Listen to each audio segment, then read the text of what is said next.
Hello everyone. Today I'd like to talk about the traditional Chinese medicine and other traditional Chinese cultures. Traditional Chinese medicine, an indispensable part of Chinese traditional culture, can also be regarded as the best reflection of the characteristic in China's excellent traditional culture. As what was pointed out by President Xi Jinping, TCM embodies profound philosophical wisdom as well as the concept and the practical experience of health preservation developed by Chinese nation for thousands of years. It is not only the treasure of ancient Chinese science, but also the key to open the treasure house of Chinese civilization. Traditional Chinese medicine culture has given us a full picture of the core value and original mode of thinking in Chinese excellent traditional culture, which combines the acquaintance of natural science and humanities and absorbs the wisdom of Confucianism, Taoism, and even Buddhist culture. It is the only scientific and cultural form that has been existing since the ancient times and still playing its important role nowadays. TCM has been one of the four pillars of Chinese traditional culture, standing side by side with Confucianism, Buddhism, and Taoism. The relationship between Confucianism, Taoism, Buddhism, and TCM can be illustrated by a Taiji picture. In Taiji, Confucianism is white and masculine. The basic spirit of Confucianism is masculine spirit of Qiangua, exactly continuous self-improvement, vigorous and promising, courageous, indomitable, and high-spirited. Taoism is black and feminine. The basic spirit of Taoism is a feminine spirit of Kunguan, which is virtuous, self-disciplinary, and social commitment, gentle and quiet, natural in action, conquering the unyielding with the yielding. Buddhists take a circle outside the Taiji map because Buddhists pay attention to emptiness. Where is TCM? In the middle curve. Traditional Chinese medicine is about the adjustment of yin and yang. Some people attack traditional Chinese medicine for its simpleness. A person who is sick will be called yin-yang disharmony. His treatment will be called reconciling yin and yang. Finally, when the disease has been cured, that will be yin-yang harmony. I would say that will be right, because the simpler things are, the closer they are to the nature of things. TCM talks about reconciliation. Confucianism talks about moderation. Taoism talks about the golden mean. And the Buddhists talks about the middle view. The four schools, Confucianism, Buddhism, Taoism, and TCM, are inseparably linked with each other harmoniously, which constitute the basic spirit of neutralization of yin and yang in Chinese traditional culture together. Good official or good physician. An aspiring person would like to be either a good chancellor or a good doctor. This is a saying often used by ancient Chinese scholars. Physician was a second career choice for intellectual in ancient times. Why? Benevolence, 仁, is the supreme principle of Confucianism, the theoretical system founded by Confucius. Originally, benevolence referred to the friendship between people. However, benevolence as defined by Confucianism requires people to do things benefiting society or others. medicine as a science that can save people and relieve pain and cure diseases conforms with Confucian thought on benevolence and was thus called benevolent science. In ancient China, influenced by such thinking, Confucian scholars devoted themselves to medicine if they did not have opportunity in politics or government. They realized that medicine could bring as great a benefit to people as could benevolent political measures. They therefore recognized that they might be able to fulfill their responsibilities to be benevolent through the practice of medicine. Zhongyong, or we can call it the Golden Mean, is an integral part of Confucianism. This concept says that it is fundamentally important to maintain the balance of everything and to bring opposing sides into harmony. This approach has had a deep influence on the attitudes of Chinese people to a wide range of questions and problems and widely penetrates all aspects of traditional Chinese medicine. According to TCM theories, the human body consists of yin and yang. When the yin and yang are in dynamic balance, a person is healthy.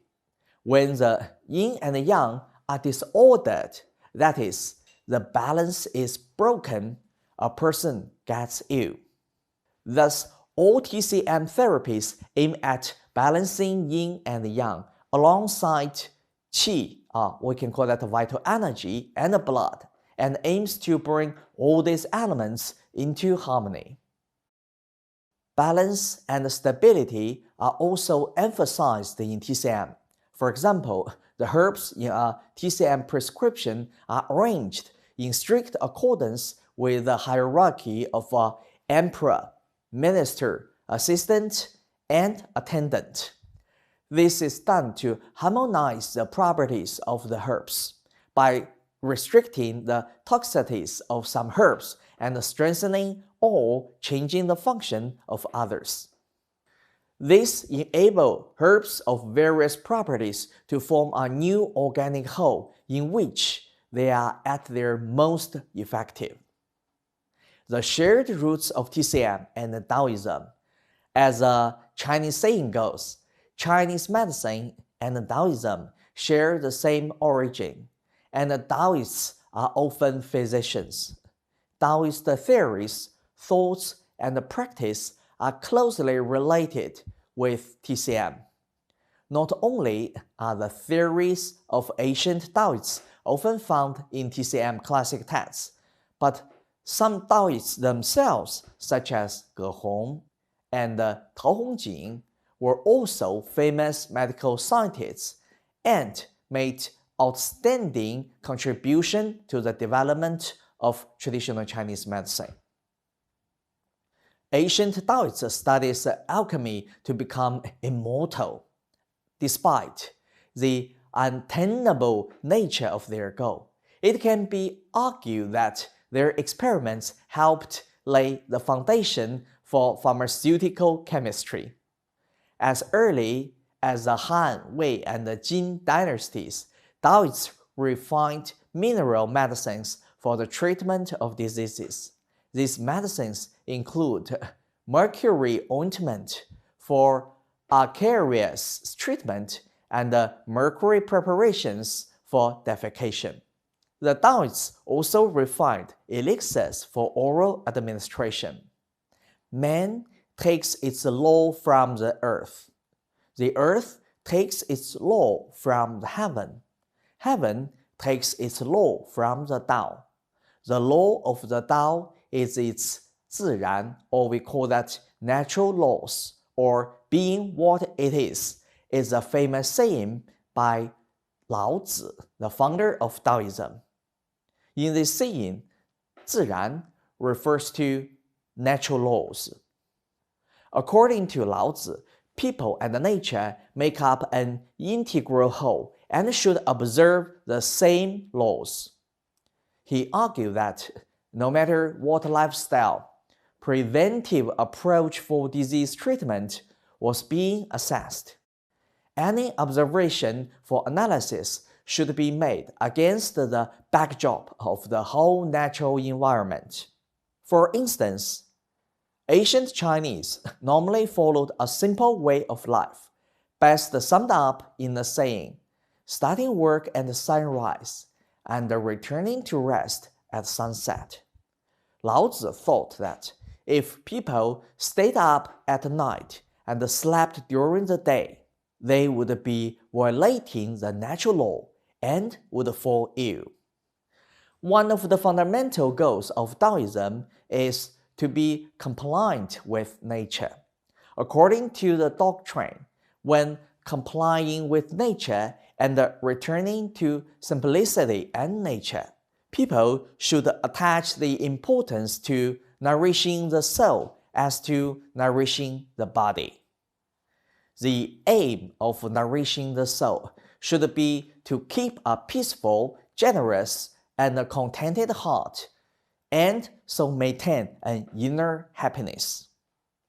One of the hottest topics in modern Chinese medicine, the concept of regimen. It originated from the theory of another founder of Taoism, Zhuangzi. According to Zhuangzi, the core of the idea of regimen is to comply with nature, keep a pure heart, and escape from the restriction of the external. So even today, ancient Taoist thinking has a place in TCM. Buddhist views on medicine and pharmacology. Buddhism originated from ancient India and was introduced to China while its western regions during the Han Dynasty. The religion reached its peak in China in the Jin and Tang dynasties. As a religious and ideological system that aims to cure physical and mental traumas, Buddhism has countless ties with medicine. To Buddhists, Buddhism itself is a medicine to reduce the pain and suffering in the world. Indeed, the Buddha is quoted as saying, "Just like a good doctor, I explain the sickness and the remedies." In addition, the Buddhist principles of delivering all living creatures from torment and leniency as essential have had a great influence on the medical ethics of TCM. For example, Virtues of a Great Physician by Sun Simiao contains discussions on traditional Chinese medical ethics that embody the Buddhist thought of equality of all beings and leniency as a core. Buddhist medicine, which is also an important part of ancient Indian medicine, spread to China along with the religion. Buddhist medicine influenced TCM, Tibetan medicine, and Mongolian medicine to some degree. Some famous doctors were Buddhists, while China's earliest existing fracture treatise, The Secret Formula for Traumatology and Fracture Taught by Immortals, was compiled by the Tang monk Lin Daoren. This set the foundations for how the Chinese would subsequently treat traumatic fractures. That's a brief introduction to TCM and traditional Chinese culture.